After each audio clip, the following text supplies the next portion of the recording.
안녕하십니까? 오늘 저희는 한 목회자분이 외딴 섬에서 수십 년간 지내시면서 겪었던 삶, 그리고 그 속에서의 어떤 깊은 신앙 성찰, 이걸 담은 자료를 좀 살펴보려고 합니다. 네. 나는 왜 예수님을 믿는가? 또 영생이란 무엇인가? 이런 아주 근본적인 질문들을 던지시는데요. 네, 맞아요. 특히 이제 고난 속에서 믿음을 지킨다는 게 진짜 어떤 의미일까? 이걸 좀 함께 깊이 들여다보겠습니다. 네, 이게 뭐랄까 단순한 간증이라기보다는요. 그 삶의 아주 혹독한 현실하고 신학적인 고민이 어떻게 딱 만나는지 그걸 보여주는 자료 같아요. 아, 현실과 고민의 만남. 네, 우리가 흔히 생각하는 낭만적인 섬 생활, 그런 거랑은 전혀 다른 거죠.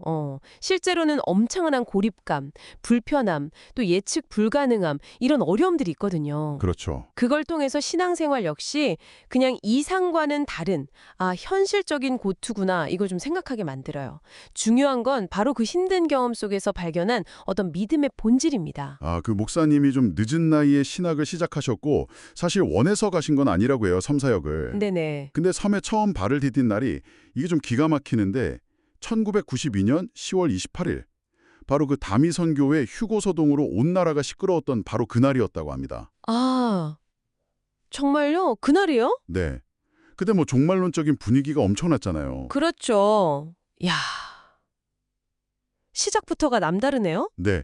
그리고 그 이후로도 뭐 가족들과의 힘겨운 생활, 또 같이 사역하던 동료 목회자분이 갑자기 모터보트 사고로 돌아가시고 아이고. 경제적인 어려움, 또 자녀들 교육 문제, 뭐 이런 현실적인 고난이 끊이지 않았다고 해요.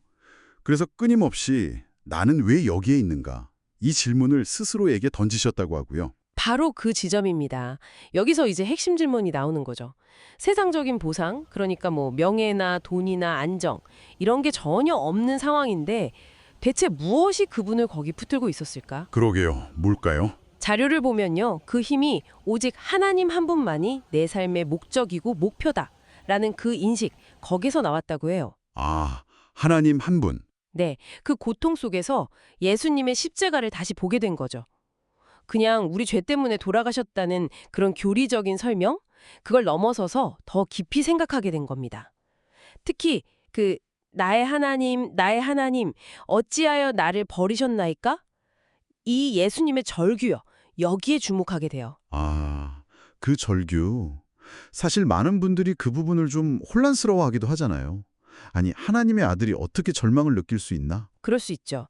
근데 이 목사님은 예수님께서 사람의 아들, 즉 인자로서 정말 실제적인 절망의 끝을 경험하셨다는 점을 강조하세요.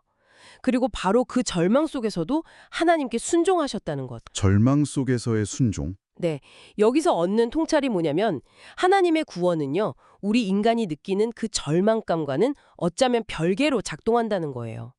오히려 그 절망을 통해서 더 분명하게 드러날 수도 있다는 거죠. 아, 절망과 상관없이 혹은 절망을 통해서 구원이 이루어진다. 그렇습니다. 그러니까 우리가 아무리 깊은 절망에 빠진다 해도 하나님은 우리를 구원하실 수 있다. 이런 깨달음인 거죠.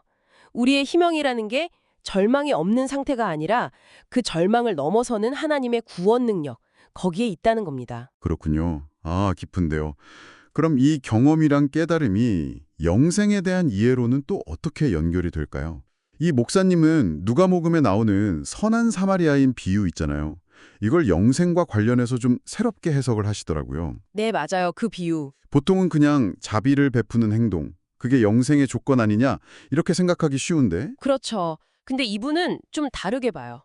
어떤 자비심이나 사랑, 이런 감정보다 더 중요한 게 있다는 거죠. 그게 뭐냐면 눈앞의 현실을 외면하지 않고 마땅히 해야 할 일, 그냥 그 일을 하는 것. 마땅히 해야 할 일, 그 일. 네, 사마리아인이 강도 만난 사람을 봤을 때 뭐 복잡하게 판단하거나 감정적으로 계산하거나 그러지 않았잖아요. 그냥 즉시 행동했죠. 그랬죠. 이게 바로 자기 부인이라는 겁니다. 자신의 어떤 판단, 경험, 감정 이런 걸 앞세우지 않고 그냥 주어진 현실 앞에서 마땅히 해야 할 일을 하는 것. 이런 삶의 태도, 이런 방식이 곧 영생으로 이어진다. 이런 해석이에요. 아, 자기 부인, 내 판단이나 감정을 내려놓고 그냥 하는 것. 네. 그러니까 영생이라는 게 무슨 죽어서 가는 천국, 뭐 이런 미래의 보상이라기보다는 이 자기 부인을 통해서 지금 여기서 하나님을 주인으로 인정하고, 이게 하나님 나라죠. 그 인식 속에서 내 판단 없이 그냥 하는 삶의 방식 자체라는 통찰인 겁니다. 와, 듣고 보니 결국 이 목회자분의 이야기는 영생이라는 게 죽음 이후의 먼 시간이 아니라 바로 지금 여기에서 하나님과 예수 그리스도를 아는 것이고 요한복음 17.3 말씀처럼요. 네네. 그리고 현실의 고난 속에서도 내 판단, 내 경험 이런 걸 좀 내려놓고 마땅히 해야 할 일을 하면서 하나님을 신뢰하는 그 삶 자체가 바로 영생이다. 이런 깊은 울림을 주네요. 어려운 순간에 하나님을 내 삶의 주인으로 인정하고 그분의 뜻에 따라서 살아가는 것.